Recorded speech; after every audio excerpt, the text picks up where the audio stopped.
oil explorers relied heavily on intuition and guesswork to find the precious black gold. Fossil fuels are examples of this black gold and are non-renewable sources of energy. Formed from plants and animals that lived up to 300 million years ago, fossil fuels are found in the deposits beneath the earth. We rely on fossil fuels for everything, and we can expect an even greater dependency as they become scarce.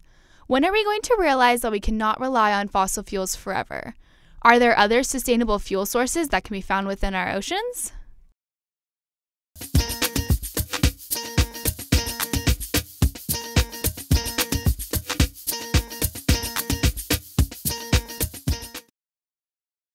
There is a plant species out there that has a lot of potential. It takes water, light, carbon dioxide, and nutrients to grow. All of these aspects are abundant in certain areas and would solve environmental issues, such as carbon dioxide reduction and wastewater reduction.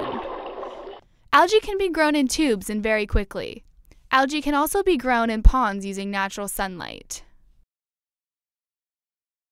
100 acres of land used to grow algae can produce 10 million gallons of biodiesel per year.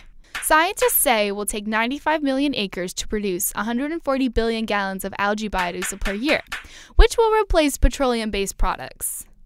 Compared to the 2 billion acres needed for other biodiesel, algae takes up a lot less space. During the process of growing, harvesting, refining, and burning of fossil fuels and biodiesels, each emit a different amount of carbon dioxide into our atmosphere.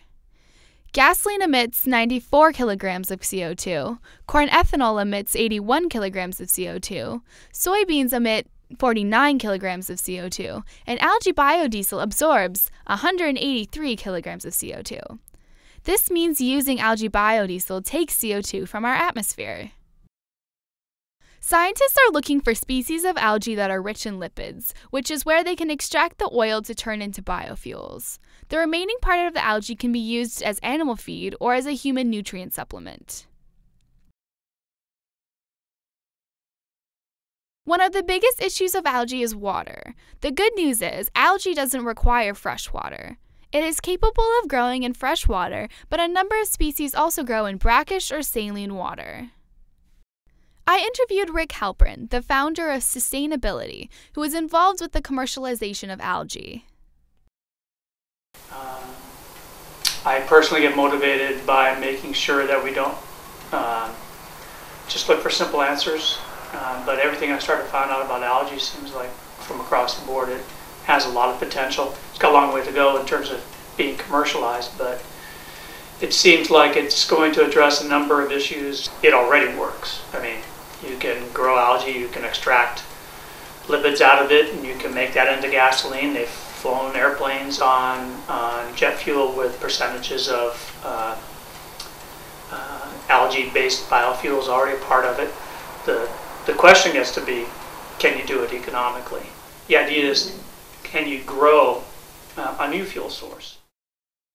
To properly assess algae as a biofuel, we need a way to see the big picture of the algae to biofuel production and analyze all potential impacts.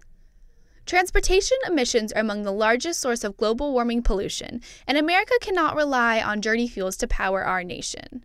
We need clean, renewable, energy-efficient sources that will help advance our clean environment.